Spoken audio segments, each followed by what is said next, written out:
دوسری بات یہ کہ جگہ جگہ یہاں بھی پاکستان میں بھی یہاں بھی لوگ مجھے شیخ الاسلام لکھنا شروع کر دیا ہے۔ میں سمجھتا ہوں کہ میرے نام کے ساتھ شیخ الاسلام کا لفظ شیخ الاسلام کے لقب کی توہین ہے،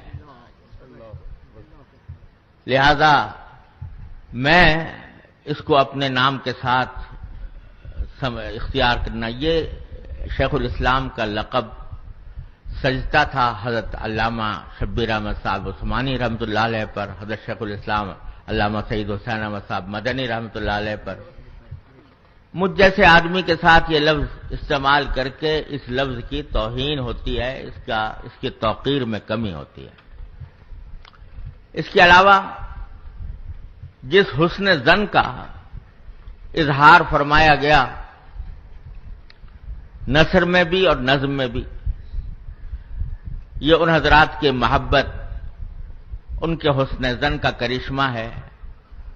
حبک الشیء یعمی و یسم،